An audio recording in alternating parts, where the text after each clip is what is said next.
दोस्तों, online study cover में आपका स्वागत है। आज हम लोग प्रैक्टिस सेट का 5वां वीडियो कंप्लीट करेंगे।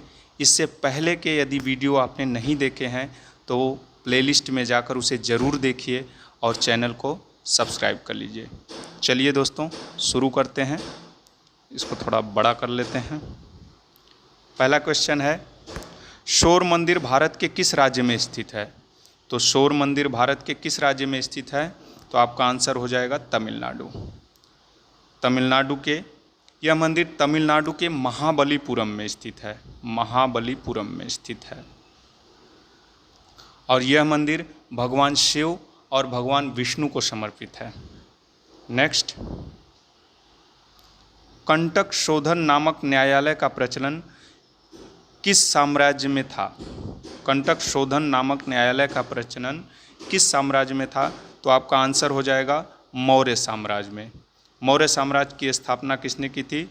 चंद्रगुप्त मौर्य ने। इनके गुरु कौन थे? विष्णुगुप्त या चाणक्य। नेक्स्ट, निम्नलिखित में से कौन सा वेद सबसे पुराना है? तो आपका आंसर हो जाएगा ऋग्वेद। ऋग्वेद में 10 मंडल, 1028 सूक्त और 10,462 ऋचाएँ हैं।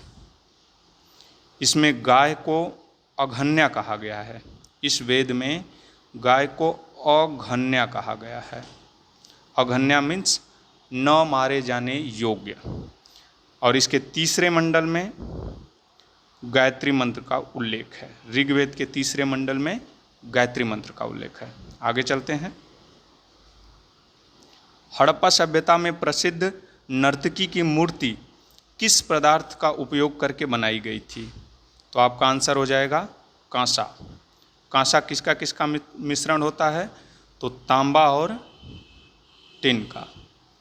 तांबा प्लस टिन का मिश्रण होता है। ठीक है, आगे। वास्को डिगामा किस वर्ष कालीकट में आया था? वास्को डिगामा किस वर्ष कालीकट में आया था? तो वास्को डिगामा पुर्तगाली यात्री था जो केप ऑफ गुड होप के रास्ते 1498 में केरल के कालीकट या कोझिकोड में आया था।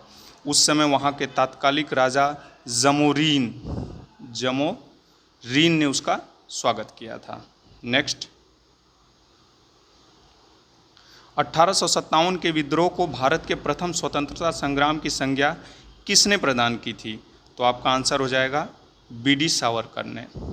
इन्होंने 1904 में अभिनव नामक भारत संस्था स्थापना की थी। बीडी सावरकर ने अभिनव भारत की शुरुआत कब की थी? 1904 में।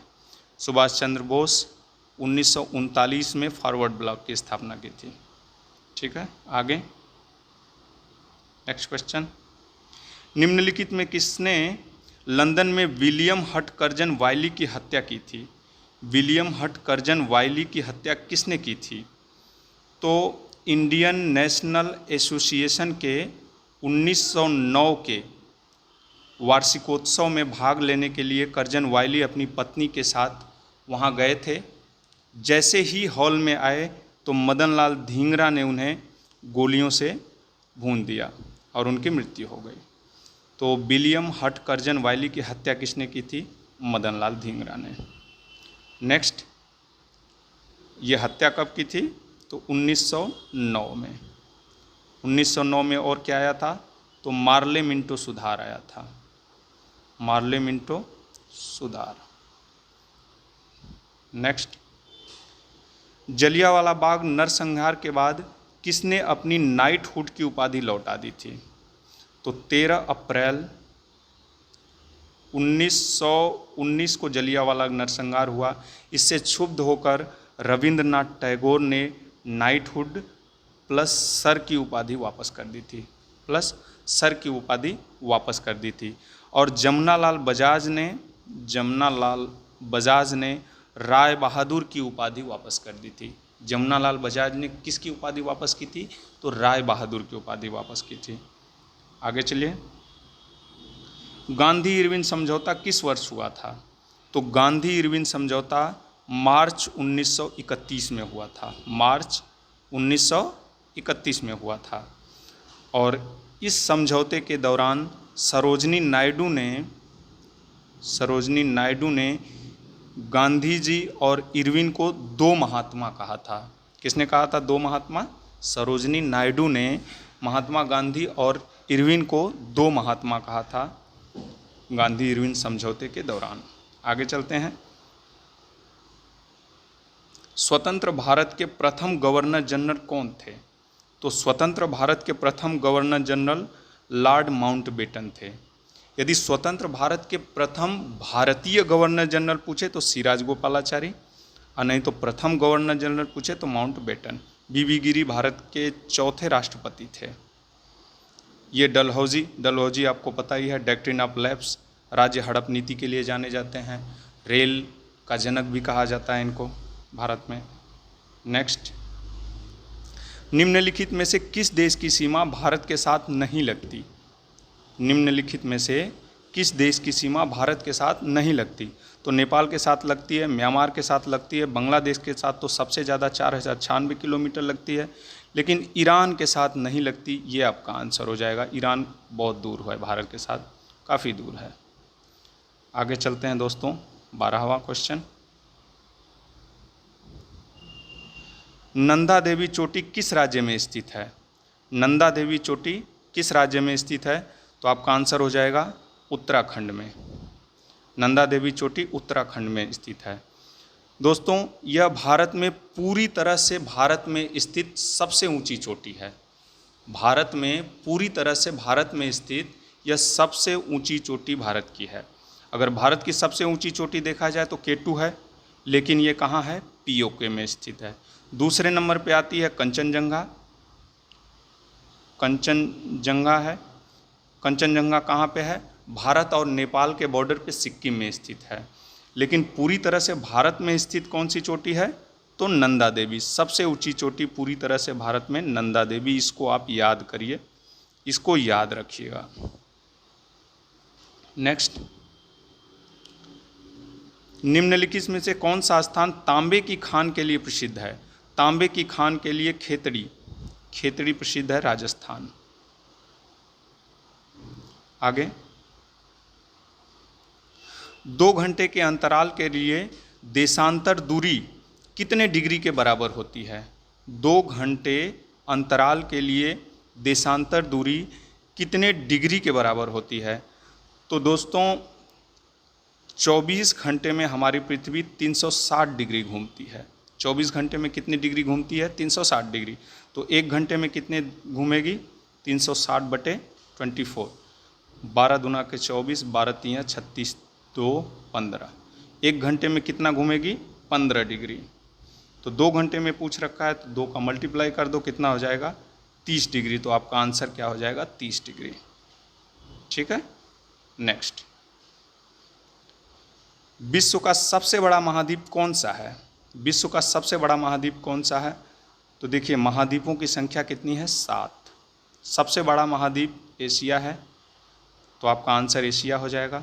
दूसरे नंबर पे अफ्रीका आता है। तीसरे नंबर पे अपना उत्तरी अमेरिका आता है। चौथे नंबर पे दक्षिणी अमेरिका आता है। 5वें नंबर पे आता है अंटार्कटिका। अंटार्कटिका। 6ठे नंबर पे आता है यूरोप, और 7वें नंबर पे आता है अपना ऑस्ट्रेलिया। तो सबसे बड़ा एशिया, सबसे छोटा ऑस्ट्रेलिया। 7 महाद्वीप हैं टोटल। आगे चलते हैं। भारत में GST कब लागू हुआ था? भारत में GST कब लागू हुआ था? तो भारत में GST 1 जुलाई 2017 को लागू हुआ था। GST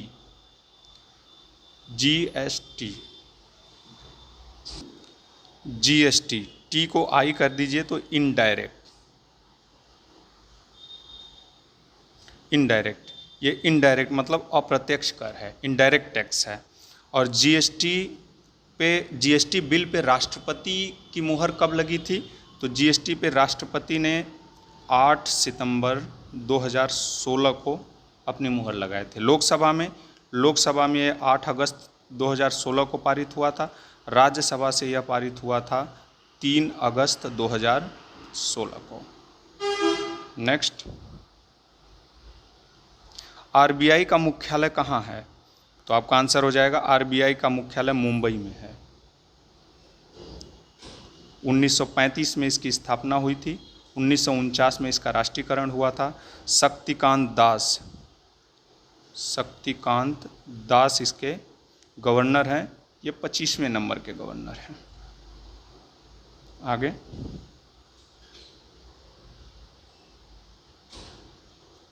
भारतीय मुद्रा का नया प्रतीक चिन्ह किसने डिजाइन किया था?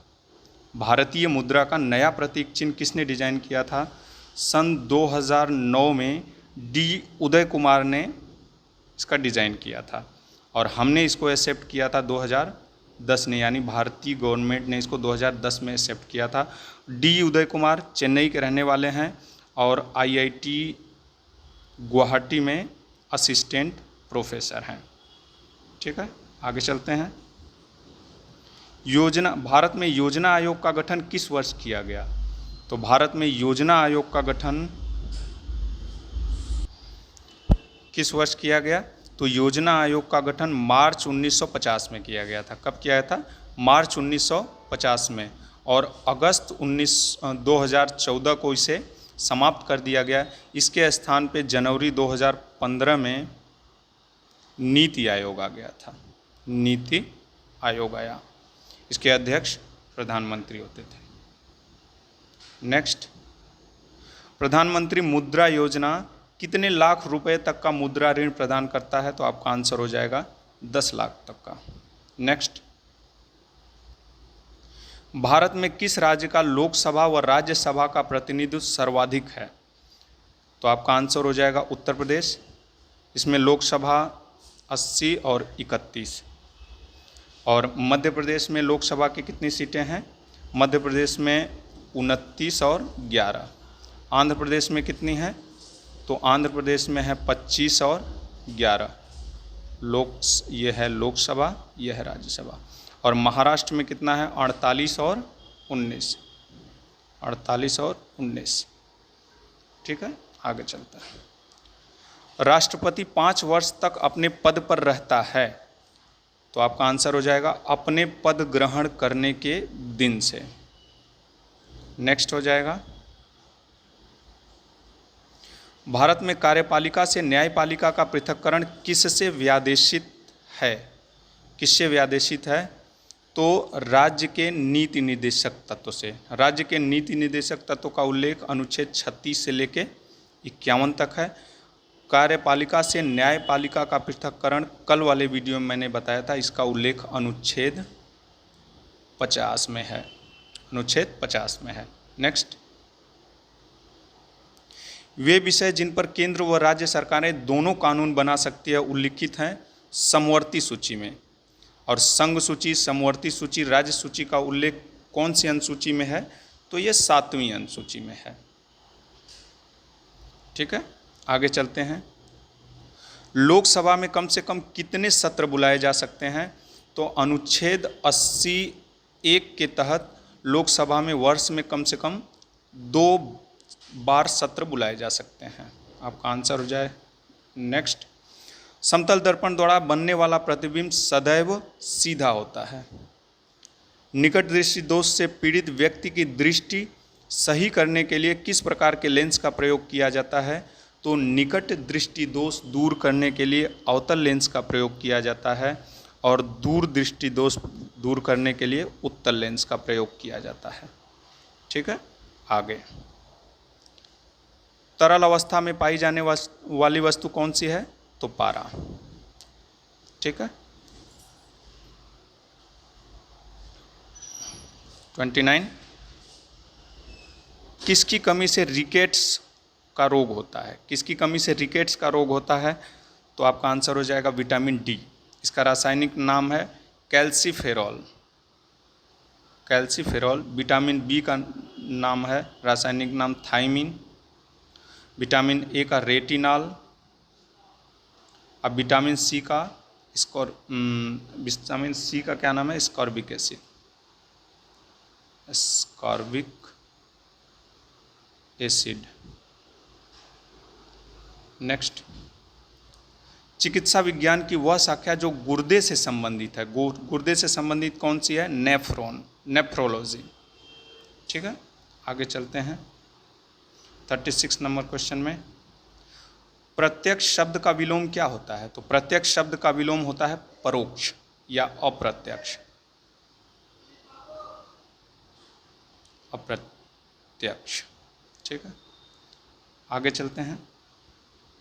अनेक शब्दों के लिए एक शब्द, निम्नलिखित विकल्पों में से कौन सा गलत है? तो जंगल की आग दावानल होती है, ठीक है। समुद्र की आग बड़वानल होती है, समुद्र बड़ा होता है तो बड़वानल हो गया। पेट की आग जठराग्नि हो गई, ठीक है। और आगे की सोचने वाला क्या होता है? अग्रगामी नहीं होता, ये दूरदर्शी होता है। क्या होता है? दूरदर्शी। अग्रगामी होता है आगे चलने वाला, आगे चलने वाला। अग्रगामी होता है आगे चलने वाला और आगे की सोचने वाला होता है दूरदर्शी। नेक्स्ट, कमल शब्द का पर्यायवाची होगा, तो आपका आंसर हो जाएगा इंदिवर। कमल शब्द का पर्यायवाची क्या होगा? इंदिवर। कंदर्प और अनंग ये दोनों कामदेव के पर्यायवाची हैं। धनेश कुबेर का पर्यायवाची है। ठीक है, आगे चलते हैं। वैदेही वनवास किसकी रचना है? तो ये अयोध्या सिंह उपाध्याय हरियोध की है। नाक का बाल होना मुहावरे का अर्थ क्या है? अधिक प्रिय होना। आगे,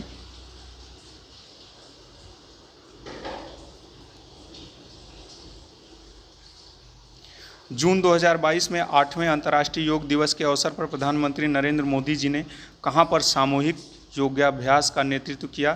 तो आपका आंसर हो जाएगा मैसूर। जापान और रूस के मध्य किस द्वीप को लेकर विवाद है? तो कुरील द्वीप को लेकर। 53 नंबर, मई 2022 में नाटो साइबर डिफेंस ग्रुप में शामिल होने वाला एशिया का पहला देश कौन सा है? दक्षिण कोरिया। नेक्स्ट, भारतीय नौसेना के लिए प्रोजेक्ट 75 के तहत निर्मित 6 पनडुब्बियों की श्रृंखला में अंतिम पनडुब्बी का क्या नाम है? तो INS बगसीर। 55, मई 2022 में पोप फ्रांसिस ने वेटिकन सिटी के सेंट पीटर्स बेसिलिका में आयोजित समारोह में किस भारतीय को मरणोपरांत संत घोषित किया? तो ये देव सहाय पिल्लई को। 56, मई 2022 में किसने भारत के 25वें मुख्य चुनाव आयुक्त के रूप में पद ग्रहण किया? तो ये राजीव कुमार।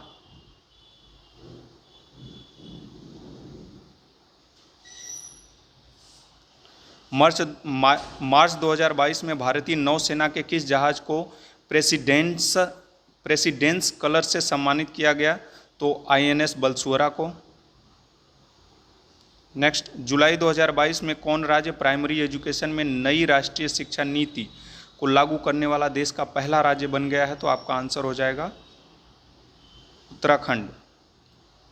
ठीक है, आगे, मई 2022 के किस राज्य में देश के पहले अमृत सरोवर का उद्घाटन किया गया? उत्तर प्रदेश के रामपुर में। आगे, हाल ही में केंद्रीय माध्यमिक शिक्षा बोर्ड CBSE का नया अध्यक्ष किसे बनाया गया? निधि छिब्बर को। नेक्स्ट, किस भारतीय राज्य में गमोचा एक सांस्कृतिक प्रतीक है? तो आपका आंसर हो जाएगा असम में। कौन सा राज्य हरियाणा के साथ अपनी सीमा साझा नहीं करता? तो हरियाणा के साथ सीमा साझा नहीं करता MP, मध्य प्रदेश। यूनेस्को का मुख्यालय कहाँ है? तो यूनेस्को का मुख्यालय पेरिस में है। जकार्ता में आसियान का मुख्यालय है। न्यूयॉर्क में यूनाइटेड नेशन संयुक्त राष्ट्र का मुख्यालय है। नेक्स्ट,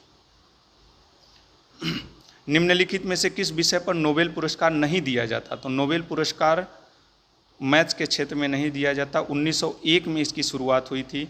रसायन, चिकित्सा, अर्थशास्त्र, भौतिकी, शांति और साहित्य के क्षेत्र में दिया जाता है। तीन ये 6। भूटान के राष्ट्रीय पक्षी का क्या नाम है? तो काला कौवा। सोमनाथ 66 क्वेश्चन है।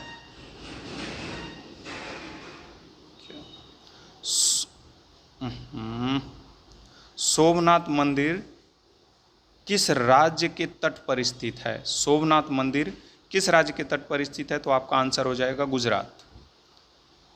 प्रतिवर्ष अंतर्राष्ट्रीय परिवार दिवस कब मनाया जाता है? तो अंतर्राष्ट्रीय परिवार दिवस 15 मई को मनाया जाता है। नेक्स्ट, पुस्तक sunrise over Ayodhya nationhood in our times नामक पुस्तक किसने लिखी है? तो सलमान खुर्शीद ने लिखी है। आगे चलते हैं 69। हीरो इंडियन सुपर लीग 21-22 के 8वें संस्करण का खिताब किसने जीता? तो आपका आंसर हो जाएगा हैदराबाद एफसी ने। 31वां सरस्वती सम्मान किसे प्रदान किया गया? तो आपका आंसर हो जाएगा प्रोफेसर राम दरस मिश्र को। ये यूपी के रहने वाले हैं। दोस्तों, इस वीडियो को यहीं पे स्टॉप करते हैं। यहीं पे हमने कंप्लीट कर लिया। अब नेक्स्ट अगले प्रैक्टिस सेट के साथ कल आपके सामने ज़रूर हाजिर होंगे। तब तक के लिए धन्यवाद।